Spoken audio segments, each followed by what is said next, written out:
Hi guys, welcome back to yet another video. My name is Martin. I'm filming this in my storage unit today being Wednesday. I didn't make it into my local comic book shop today, or I won't be making it in this week, so there won't be a Modern Comics Suck video for this week, but next week I'll definitely be in. But just because I didn't go into the comic book shop doesn't mean I am short of comic books.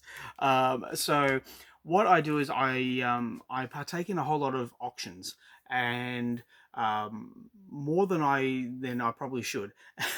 And what I do is I have the people store the books for a long while, and then every couple of months when it gets full, when the box gets full, they ship it out. And I received two parcels in the mail today. I got one book. I've been tracking 5 different parcels, and I got one book from one parcel. And I thought that was going to be it. And I thought I can't do one video on one comic book, even though it is a key video, a key comic. But then later in the day, I unexpectedly received a big shipment of stuff. So I'm going to show it off for you now. I'm going to burn through the first few because it's all the same series. But what I got was X-Force, and this is issue 116. This is the all-new team of X-Force. Well, back in the day, it was the all-new team. We had Dead Girl, we had Doop, and I can't remember any of the other names off the top of my head. Oh, I really should research this a little bit more. But um, Pete Milligan was on writing duties, and Mike Aldred did the majority. Actually, he did every single issue of this team, of this iteration. And I remember there was a little bit of backlash because it was so different to what we'd seen in X-Force. But it wasn't unprecedented because Thunderbolts were doing the same thing, where they had, it was basically called the Fight Club version of Thunderbolts. So it was completely new characters, and a completely different concept. So with this, it was very much centered around celebrity. I did have a handful of books from this series. I didn't buy it at the time, but it was offered to me for a very good price, and so I said, "Yep, let's jump on it." And then what happened was I won the auction, and then all the news about Doop happened. So he's not on the cover there, but we've got issue 17. We've got Dead Girl up here. Yeah, so all the news about Doop happened, and the price of the first issue, issue 116, it jumped, it skyrocketed, and it was worth much more than what I paid for this whole lot. Here we have 18, and here we have issue 119, and this is Doop, this floating pickle that can't speak English or any detectable language. Just a weird character. But yeah, the news dropped that he was going to be in the next phase of the MCU movies. And then I think it was Kevin Feige came out and said, no, no, no, no, no, that's just, that's got nothing to do with what we're doing.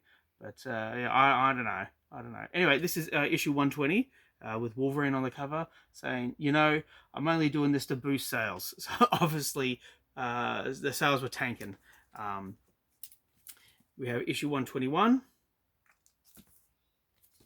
issue 122, and for a better view of Doop, this is Doop here, and this is 123, part of the Nuff Said concept that ran through Marvel at this time.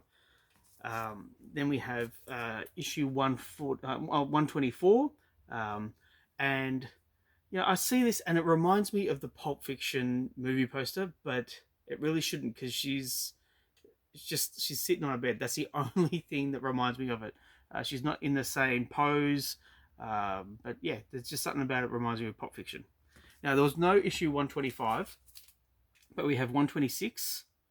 Yeah, a bit raunchy, but there we go. Issue 127, and lastly we have issue 128. I do have 129, which was the final issue of this run of X-Force, and then they moved over to Ecstatics. Yeah, that's yeah, there we go. So that's all the X-Force that I picked up, and now we have DC Comics presents issue 56 with Superman and Power Girl, drawn by Gil Kane. Just a beautiful, beautiful cover. I've looked through the interior and it's even it's even better. So I'm very happy to get this this issue. It's just, look, it's a striking cover, and it was a cover buy for me. But I am glad to have it because I will read it and I think I'm going to enjoy it. Now, this is a weird one. I had to kind of research this. I thought it was called B-Man, but it's called Double Dare Adventures. And even though it says Harvey Thriller, it's actually produced by a company called Illustrated. I don't really want to take it out of the bag because even though it's a big thick book, yeah, it is an older comic, so I just want to be very careful about how I handle it. But I did see that there was only 2 issues, so this is issue 2, and yeah, I don't have the origin of B-Man, but yeah, if I ever find it in my travels, I will pick it up and have a bit of a look. The next book we have is Exiles issue 1. Now, this went for 100 issues, and it was a really fun concept. I started picking this up around, say, issue 10, and I ran all the way through to the end of the series, but I didn't have issue 1. And issue 100 has the final issue plus issue 1 as a backup. So Marvel were doing this at the time where they were...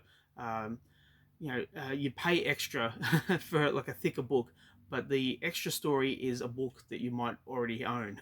So, yeah, I don't know why they would put issue 1 at the end of the series. It kind of makes it obsolete. But yeah, so technically I do own issue 1, but now I do actually own issue 1, and here it is. So I'm looking forward to reading this because it was a fun series, and I did enjoy it. Now, there's 4 more to go, so thank you for sticking with me. Next up, from Mirage Studios, we have Teenage Mutant Ninja Turtles, the movie, by Eastman and Laird, and I did not know that this existed. Yeah, it came out in the summer of 1990, so the US summer, our winter. But it's a thicker book. It's got a little bit of damage to it, but yeah, I flicked through it and it looks gorgeous. I can't wait to read this, and the cover it's a little bit iconic for me, and I'll show you the back as well. Yeah, we have a turtle popping his head out through the sewer. That looks pretty cool as well. So yeah, that should be a fun read.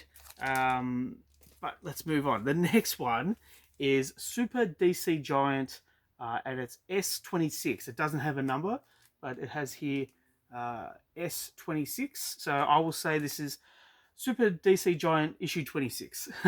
And it's all about Aquaman. Now, if you're a fan of the channel, you know how much I love Aquaman. And if I can find a book that has him in it, especially like a reprint book, I am going to jump on it. And this is nothing but reprints. It looks fantastic. There's Ramona Fradon on art duties, and it's the first story. So just having that alone is worth the cost of this. And I can't even remember how much I paid. I think from memory it was about, look, $5, $10 at the most. Yeah, so there we go. That's Super DC Giant featuring Aquaman. Now, keeping with the sea theme, the ocean theme, we have Submariner issue 46.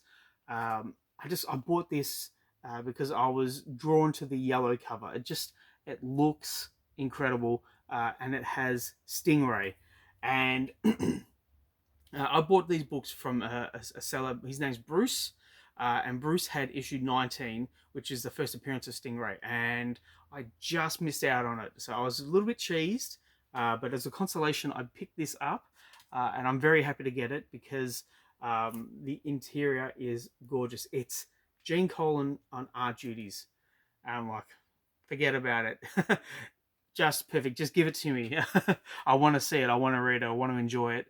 And I love this cover. The yellow pops. The image is striking. So yeah, very happy to have this. But the key issue for this video, it wasn't from Bruce. It was from another seller, and I'll show it to you here. It's Amazing Spider-Man issue 78, the first appearance of the Prowler. And yeah, there's a little bit of wear, I guess you'd say, some spine ticks maybe, but yeah, issue 78 of the Amazing Spider-Man. It's an old book, but I tell you what, the Prowler, he just leaps off the page. Look at this image of him. Look at this costume. It's absolutely incredible. I'm very happy to have this. Now, about 2 years ago, I was I was put forward to this guy who was selling a whole lot of his Amazing Spider-Mans, and he had just it was basically run filler, but he was asking for like $15-20 an issue, and they weren't in as good condition as this. And the only one I was really interested in was this one, because it was run filler. And I said, yeah, I'm interested in this, and how much would you want to, get rid of it for? And he said $700. And I was like, I'm sorry, that's just well out of my price range. And he got a bit huffy about it, and he said, well, that's the price. If you don't want it, off you go. And I was like, okay, off I went, and off I went. And I figured, you know what?